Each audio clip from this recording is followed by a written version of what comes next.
ગુજરાત પાસે છે તમામ એ વિગતો, તમામ એ રિસર્ચ કરીને આપણી આખી ટીમ વહેલી સવારથી સતત એ અપડેટ આપી રહી છે। અને હવે હું પીસીઆરની ટીમને કહીશ કે તસવીર નંબર 1 પ્લે કરશે, તેના પરથી સૌથી પહેલા આપણે આખી આ ઘટનાક્રમ કેવી થઈ એની વિગતો દર્શકો સુધી પહોંચાડું।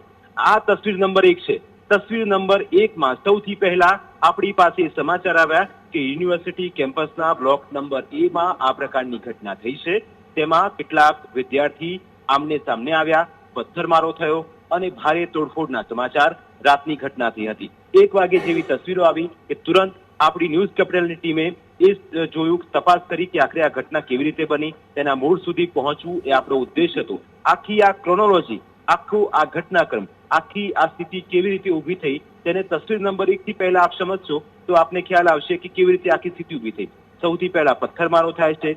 પહેલા એવું લાગે કે મોટી એ બ્લોક છે, યુનિવર્સિટીના એ બ્લોકમાં એક મોટું ધીંગાણું થઈ ગયું છે, કારણ કે તસવીરો જે સામે આવી એના પરથી પહેલાથી એવું જ લાગતું હતું કે પહેલી તસવીરો આ છે તો આખી આ વિગતો કેવા પ્રકારની હશે, એમાં કયા પ્રકારની ઘટના સર્જાઈ હશે, કેવી સ્થિતિ ઊભી થઈ હશે કે આ રીતની દ્રશ્યો આવ્યા। એટલે લાગતું હતું કે તસવીરોની તપાસ પણ થવી જોઈએ। એટલે આપણે એક મીડિયા હાઉસ હોવાના નાતે આપણે તથ્ય સુધી પહોંચવા માંગતા હતા કે આખરે હકીકત શું હતી, કઈ હકીકત હતી જેના કારણે આખી આ ઘટનાએ આટલો મોટો વળાંક લીધો। કારણ કે પ્રથમ દ્રશ્યે એવું લાગતું હતું કે એક આમને સામને બે ટોળા આવી ગયા, આમને સામને વિદ્યાર્થીઓના બે ગ્રુપ આવી ગયા અને તેમણે તોડફોડ કરી યુનિવર્સિટીના અંદર હોસ્ટેલ રૂમમાં તે પહોંચ્યા, ભારે તોડફોડ મચાવી, કારણ કે લોકોને મોટી સંખ્યામાં હતા એટલે લાગતું કે આ મોટી એટલે એક લોકોને દર્શાવી।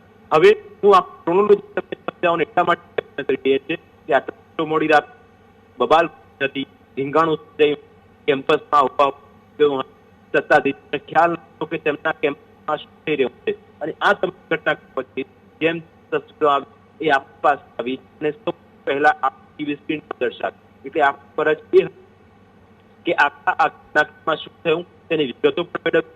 તસવીર નંબર 2 બતાવી, તેના એ આપણે ખ્યાલ આવશે કે આ તસવીર નંબર 2 માં એ દ્રશ્યો જ્યારે આપણે કેપ્ચર કર્યા એ દ્રશ્યો આપણી પાસે આવ્યા। તસવીર નંબર પ્લે કરવાનું કહીશું પીસીઆર કે તસવીર નંબર 2 પ્લે કરે, એમાં આપણને ખ્યાલ આવે કે આ હતું। હવે આ તસવીર નંબર 2 જુઓ, તેમાં કેટલાક ટોળાઓ એ બાઇકમાં તોડ કરે છે અને સતત એટલા આકર્ષિત હતા કે અહીં એ કંઈ પણ કરવા માટે જાણે તૈયાર હતા એ પ્રકારના અહીં સામે સતત માત્ર તોડફોડ કરતા હતા, વાહનમાં નુકસાન પહોંચાડતા હતા, પથ્થરમારો થતો હતો, તેમના હાથમાં જે આવ્યું બસ તેમનો ઉદ્દેશ માત્ર એટલો હતો કે અહીં જે પણ આવે એ તોડફોડ કરવામાં।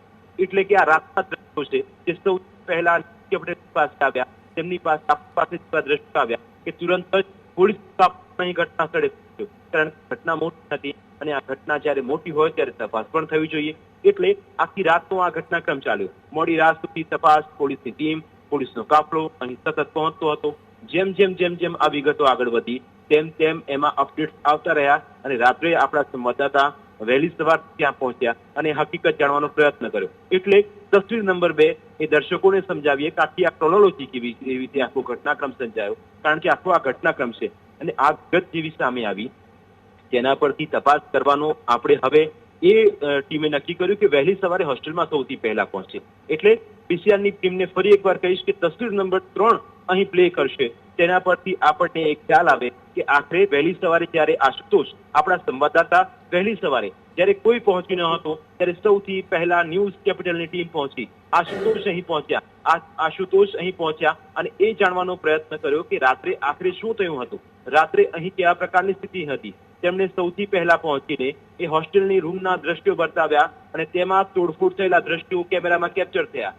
જે એ બ્લોકની વાત આપણે કરતા હતા, આપણા સંવાદદાતા દીપકે પણ અહીં પહોંચ્યા હતા અને રૂમ નંબર 27 જેમાં તોડફોડ કરવામાં આવી હતી, રૂમની જે ગેટ હતો, રૂમનો જે દરવાજો હતો તેના ઉપરના ભાગમાં જે કાચ હતો તે તોડી દેવામાં આવ્યો હતો, અંદર તોડફોડ કરવામાં આવી હતી, લેપટોપને નુકસાન પહોંચાડવામાં આવ્યું હતું, મોબાઈલ ફોન તોડી દેવાયા હતા, સ્પીકર બહાર કાઢી નાખવામાં આવ્યા હતા। એટલે દ્રશ્યો એ સામે આવ્યા વહેલી સવારે, કારણ કે ઉગતા સુરતની સાથે આશુતોષ અહીં પહોંચ્યા હતા। આશુતોષે પડે પડની માહિતી આપણા પહોંચાડી અને આપણે સૌથી પહેલા વહેલી સવારે 7 વાગે આ લાઈવ દ્રશ્યો બતાવ્યા। જ્યારે કોઈ પહોંચી ન હોત ત્યારે સૌથી પહેલા આપણે પહોંચ્યા, આપણા સભ્યો ત્યાં પહોંચ્યા, આપણા સંવાદદાતા આપણા કેમેરામાં પહોંચ્યા અને વિગતો મેળવવાનો પ્રયત્ન કર્યો। જ્યારે અમે પહોંચ્યા એટલે આપણી પાસે સૌથી પહેલા એ દ્રશ્યો હતા. તસવીર 1 હતી, તસવીર 2 આપણે જોયું. એટલે આપણે એ જાણવાનો પ્રયત્ન માંગતા હતા, આપણે એ ઈચ્છતા હતા કે આખરે જે થયું છે તેમાં સત્ય શું છે. એટલે આ સત્યની ખરાઈ કરવા માટે આ શો સેવા હોસ્ટેલમાં પહોંચ્યા, કેમ્પસમાં પહોંચ્યા, હોસ્ટેલ કેમ્પસમાં પહોંચ્યા. તો તેમણે જ્યાં બેઠેલા વ્યક્તિ સાથે પહેલા શું વાત કરી એ પહેલા આપણે સાંભળીએ. પીસીઆરની ટીમને કહીશ કે બાઇટ પ્લે કરે, એના પરથી આપણે સમજીશું કે વ્યક્તિએ શું કહ્યું, પછી તમને અસલી હકીકત શું હતી. કારણ કે અત્યાર સુધી આપણે જે વિડીયો જોયા એ ફિલ્ટર વાળા હતા, પણ આ બાઇટ પછી અમે આપણે દ્રશ્યો બતાવીશું, એના પર આ ઘટનાનો ચિતાર આપ સામે આવી જશે. સૌથી પહેલા એ વિદ્યાર્થી સાથેની વાતચીતના કેટલાક અંશો સાંભળીએ, એના પરથી તેનું શું કહેવું છે એના પર થોડું વિવરણ કરીશું.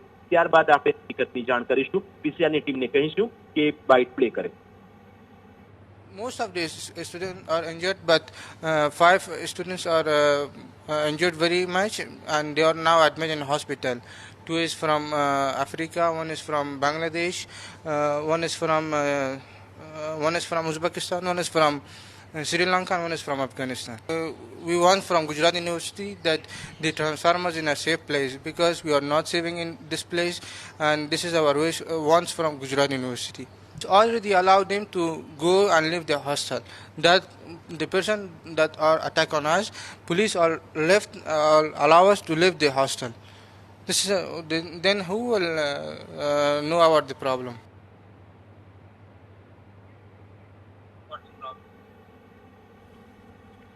તો આપે સાંભળ્યું, એને કહ્યું કે આવું થયું હતું. અમે જયારે આવું કરતા હતા ત્યારે કેટલાક લોકો આવ્યા, અમારા પર હુમલો કર્યો, અમને ખબર ન રહી, અમને ખ્યાલ ન રહ્યો, અને અચાનક ટોળું ધસી આવ્યું અને આખો આ મામલો બિચકાઈ ગયો. પણ આ જે 3 તસવીરો જોઈ એના પછીની 4થી તસવીર આપના હોશ ઉડાવી દેશે, અને હકીકત પરથી એ પડદો ઉચકાશે કે આખરે હકીકત શું હતી, કેવી રીતે આખો આ ઘટનાક્રમ સર્જાયો, કેવી રીતે તેમાં એ સત્ય બહાર આવ્યું. એ તસવીર નંબર આપણે 4 નંબરની તસવીર છે જે આપણી પાસે એક્સક્લુઝિવ છે, એ સૌથી પહેલા પ્લે કરીશું. ત્યારબાદ એની આખું આ ક્રોનોલોજી તમને હું સમજાવીશ એ દ્રશ્યોના માધ્યમથી કે આખરે શું થયું હતું. પીસીઆરની ટીમ તસવીર નંબર 4 પ્લે કરશે, અને એ તસવીર આપની સામે છે. હવે આ તમામ જે 3 તસવીરો જોઈ એ ફિલ્ટર વાળા વિઝ્યુઅલ આપણી પાસે હતા. એ ફિલ્ટર વિડીયો જે આપણી પાસે આવ્યા, જે ફિલ્ટર વિડીયો જે આપણને મોકલવામાં, આપણે એના પરથી એ અનુમાન લગાવ્યું કે મામલો બિચક્યો હશે.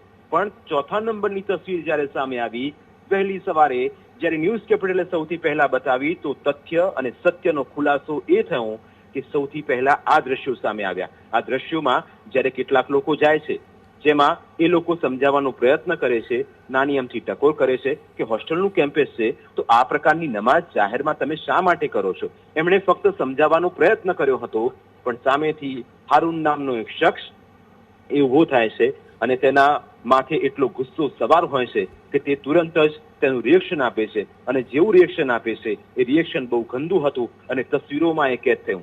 સીસીટીવી દ્રશ્યો જે સામે આવ્યા, જે કેપ્ચર થયા, મોબાઈલમાં વિડીયો જે સામે આવ્યા, તેમાં એ સ્પષ્ટ હતું. અને એ તસવીર પરથી એ ચોક્કસ ખુલાસો થયો કે સૌથી પહેલા હુમલો એ હારૂને કર્યો હતો. હારૂન એ અફઘાનિસ્તાનનો વિદ્યાર્થી છે, અફઘાનિસ્તાનનો વિદ્યાર્થી હતો, અને અહીંયા એ અભ્યાસ કરતો હતો. અને અભ્યાસ કરતા કરતા તેણે અહીં પહોંચ્યો હતો, અને જ્યારે આ મામલો જ્યારે પહોંચ્યો, કેટલાક લોકો પહોંચ્યા, જે હોસ્ટેલમાં પહોંચ્યા હતા, કેમ્પસમાં પહોંચ્યા હતા, તે સમજાવવાનો પ્રયત્ન કરતા હતા કે ભાઈ આ જાહેર જગ્યા છે, હોસ્ટેલનું કેમ્પસ છે, તો તમે અહીંયા જાહેરમાં શા માટે આ રીતની નમાઝ અદા કરો છો.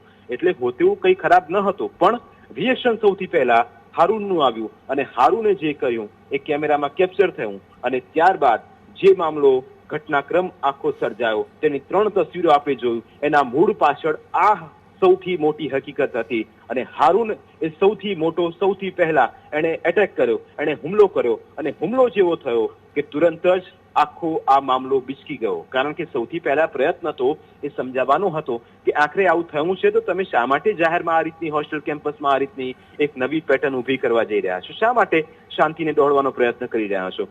ધર્મ છે, પોતાનો ધર્મ છે, અદા કરવો જરૂરી છે, પણ જાહેરમાં આ બધી વસ્તુઓ ન હોય અને શોભતી નથી, એટલે સામાન્ય ટકોર કરી. પણ હારૂનનો ગુસ્સો એ પ્રકારનો હતો કે તેને સીધો ટાર્ગેટ કર્યો, અટેક કર્યો, અને આખી આ સ્થિતિ ઊભી થઈ. જી બિલકુલ જીગર, અમારી સાથે આપ જોડાયા, આપનો આભાર.